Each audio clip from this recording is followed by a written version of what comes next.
छत्तीसगढ़ के जितने भी स्टूडेंट हैं, आप सभी स्टूडेंट को मैं बताना चाहता हूं कि छत्तीसगढ़ में पोस्टमैन के जीडीएस के 1253 पदों पर जो है सबसे बड़ी भर्ती निकल कर आया है।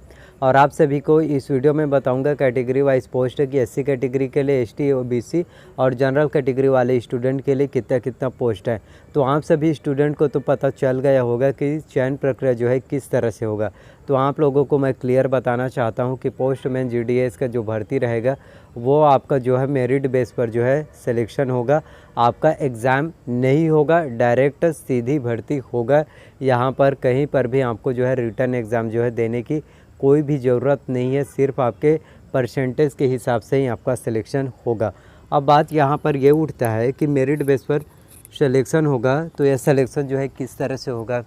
क्या आपके 10वीं का परसेंटेज लिया जाएगा, 12वीं का परसेंटेज लिया जाएगा, किस तरह से जो है एनालिसिस करके जो है तैयार किया जाएगा। क्योंकि आप लोगों ने देखा होगा कि प्रीवियस ईयर में जो है बहुत से स्टूडेंट का बहुत ज़्यादा हाई परसेंटेज आया है, जैसे कि 97 है, 96 है।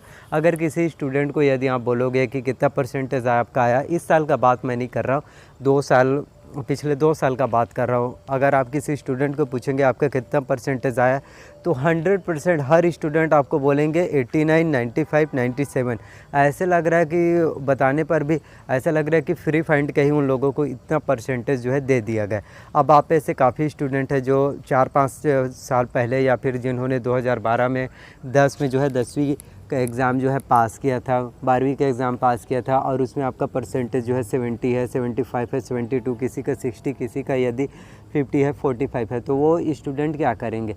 तो मैं आप लोगों को बताना चाहता हूँ कि ऐसा बिल्कुल भी नहीं होना चाहिए, क्योंकि मेरिट बेस पर जो है सिलेक्शन होना बिल्कुल गलत है। इससे अच्छा है कि आप जो है रिटर्न एग्ज़ाम लीजिए। रिटर्न एग्ज़ाम यदि होता तो उसके हिसाब से जो है जान पाते कि कौन से स्टूडेंट में कितना कैपेबिलिटी है, क्वालिटी है। क्योंकि परसेंटेज तो बहुत दे दिया गया है, तो ऐसे में क्या होगा कि उन स्टूडेंट का जो है डायरेक्ट सिलेक्शन जो है हो जाएगा। तो 1253 पोस्ट निकला है, तो उसमें से उनका सिलेक्शन हो जाएगा और उनको एक अच्छा खासा पैकेज सैलरी जो है ईज़िली जो है मिल जाएगा। तो ऐसा प्रक्रिया बिल्कुल भी नहीं होना चाहिए, डायरेक्ट सीधी भर्ती। और इसके लिए जो है पोस्टमैन जीडीएस के लिए जो है आवेदन करने की लास्ट डेट जो है अंतिम डेट 5 जून को है। तो आप ऐसे काफ़ी स्टूडेंट तो पहले बहुत ज़्यादा एक्साइटेड थे कि हम जो है पोस्टमैन जीडीएस का वैकेंसी कब आएगा, हम उसमें अप्लाई करेंगे, प्रिपरेशन करेंगे, तैयारी करेंगे और किसी भी और वैकेंसी में तो हमारा सिलेक्शन नहीं हो रहा है, कम से कम पोस्टमैन जीडीएस भर्ती में हमारा सिलेक्शन हो जाए और हमारा करियर बन जाए। लेकिन इसमें तो डायरेक्ट जो है मेरिट बेस के आधार पर जो है आपका सिलेक्शन हो रहा है, तो कहाँ से आपका सिलेक्शन होगा। और ऊपर से सिर्फ 1253। तो आप लोग सोचिए, एक साल, जैसे कि 10वीं की ही बात आ रहा हूँ मैं आप लोगों को, 4000 से 5000 स्टूडेंट जो है कैंडिडेट जो है एक साल जो है एग्ज़ाम दिलाते हैं और उसमें 4 से 5000 स्टूडेंट जो है पूरा पार्टिसिपेट करते हैं। उससे भी ज़्यादा स्टूडेंट 20,000 30,000 स्टूडेंट रहते हैं। तो उसमें से सिर्फ 1253 स्टूडेंट का ही सिलेक्शन होगा और किसी का यदि 95 99 है तो उनका तो सिलेक्शन तो ईज़िली ऐसे ही हो जाएगा। तो आप ऐसे काफ़ी स्टूडेंट जिनका है जो कई सालों से, बहुत सालों से जो है मेहनत कर रहे हैं, प्रिपरेशन कर रहे हैं, तो उनका सिलेक्शन कहाँ से हो पाएगा। तो आप लोगों को मैं बताना चाहता हूँ कि आप लोग परेशान मत होइए। और कई स्टूडेंट ये हैं, अब कई स्टूडेंट को अब लग रहा होगा कि इसमें तो फॉर्म फिलअप करना ही गलत है, क्योंकि डायरेक्ट मेरिट बेस पर सिलेक्शन हो रहा है, तो इसमें फॉर्म फिलअप करके आप क्या कर लेंगे बताइए ना। रिटर्न एग्ज़ाम होता है तो उसमें क्या होता है कि आपके ऊपर है ना, आपने प्रिपरेशन किया, उसी हिसाब से आपका मार्क्स आएगा, उसके हिसाब से कट ऑफ जारी होगा, फिर आपका जो है सिलेक्शन होगा। तो इस तरह से सिलेक्शन जो है होना चाहिए। ये direct merit base, percentage base के आधार पर सिलेक्शन करना बिल्कुल ही गलत है। तो शैक्षणिक योग्यता के बारे में बताना चाहता हूँ कि जो स्टूडेंट यदि पोस्टमैन के लिए अप्लाई करना चाहते हैं, आपका सिर्फ 10वीं पास होना चाहिए, आपका साइकिल चलाने का ज्ञान होना चाहिए। ये सभी चीज़, साइकिल तो चला सकते हैं, साइकिल चलाने का और स्थानीय भाषा का आप लोगों को ज्ञान होना चाहिए, फिर आप इसके लिए आवेदन कर सकते हैं। आयु सीमा की बात करें तो आपका जो है आयु सीमा, एज लिमिट मिनिमम आपका जो है 18 वर्ष होना चाहिए, मैक्सिमम जो है 40 वर्ष आपका होना चाहिए। एससी एसटी कैटेगरी वाले स्टूडेंट को आयु सीमा में 5 वर्ष का छूट दिया जाएगा और ओबीसी कैटेगरी वाले स्टूडेंट को 3 वर्ष का छूट जो है देखने को मिलता है।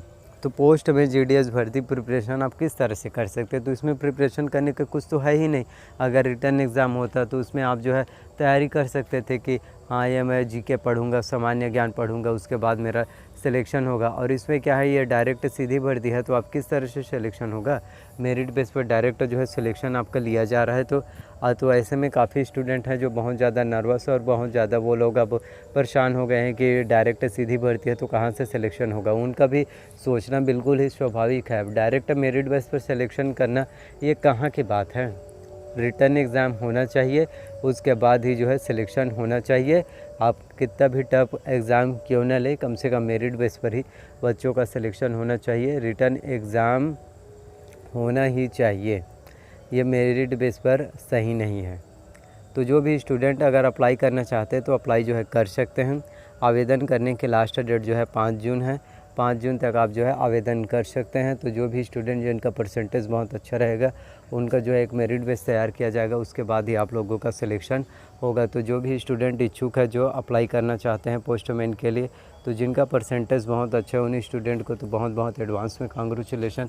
आप में से जितने स्टूडेंट का परसेंटेज बहुत अच्छा है, जिनका 97, 95, 94 है, उनका तो 100% है कि उनका सिलेक्शन तो ज़रूर होगा और उनको जो है गवर्नमेंट जॉब उनको मिल जाएगा, आपका सिलेक्शन हो जाएगा और आपका कैरियर जो है बन जाएगा। तो जो भी स्टूडेंट जिनका परसेंटेज बहुत अच्छा है वो स्टूडेंट तो ज़रूर अप्लाई कीजिए। जिनका कम परसेंटेज है वो भी अप्लाई कर सकते हैं। लगना तो चाहिए कि हाँ मैंने पोस्ट में GDS के लिए अप्लाई किया है। वही कैटेगरी वाइज पोस्ट की बात करें कि कितना है, तो जनरल कैटेगरी के लिए 1253 पोस्ट में से जनरल कैटेगरी वाले स्टूडेंट के लिए 477 पोस्ट है। OBC कैटेगरी वाले स्टूडेंट के लिए 45 पोस्ट है।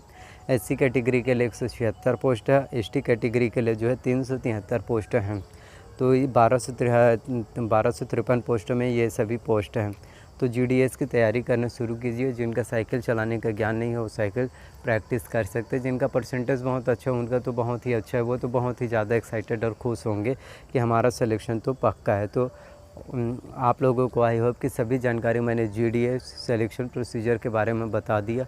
अब मुझे तो नहीं लगता कि आप लोगों का अगर कोई डाउट्स हो, अगर कोई भी डाउट्स हो तो कमेंट कर सकते हैं और नेक्स्ट वीडियो मैं आप लोगों के लिए बना दूंगा, जिससे आप लोगों के सभी डाउट जो है क्लियर हो जाएगा। तो आई होप जितने भी जानकारी मैंने आप सभी को दिया वो सभी जानकारी आप लोगों को पसंद आए। अगर मेरे द्वारा दी गई हुई सभी जानकारी आप लोगों को पसंद आए तो प्लीज़ वीडियो को लाइक कीजिए, चैनल को सब्सक्राइब कीजिए, साथ में बेल नोटिफिकेशन को भी ऑन कर देना ताकि जब भी मैं वीडियो अपलोड करूं तो उसकी जानकारी सबसे पहले आप सभी को मिल सके। तो प्लीज़ वीडियो को जितना हो सके लाइक कीजिए, शेयर कीजिए, कमेंट कीजिए और चैनल को सब्सक्राइब ज़रूर कीजिए। और कमेंट में आप जो भी चीज़ लिखना चाहते हैं लिख सकते हैं, अपने सुझाव दे सकते हैं। और अगर आपको किसी टॉपिक पर कोई भी सब्जेक्ट से रिलेटेड यदि आपको कोई भी जानकारी चाहिए किसी भी एग्ज़ाम की प्रिपरेशन के लिए तो आप कमेंट ज़रूर कीजिए और आप सभी के कमेंट का मैं रिप्लाई ज़रूर करूँगा। और अगर कमेंट आप लोगों को अच्छा लगा हो, किसी टॉपिक पर वीडियो बनवाना हो तो मैं वो वीडियोज़ भी बना दूँगा और आप लोगों को अच्छे से एक्सप्लेन करके जानकारी मैं प्रोवाइड करा दूँगा। तो कमेंट ज़रूर कीजिए। मिलते हैं नेक्स्ट वीडियो में। So thank you.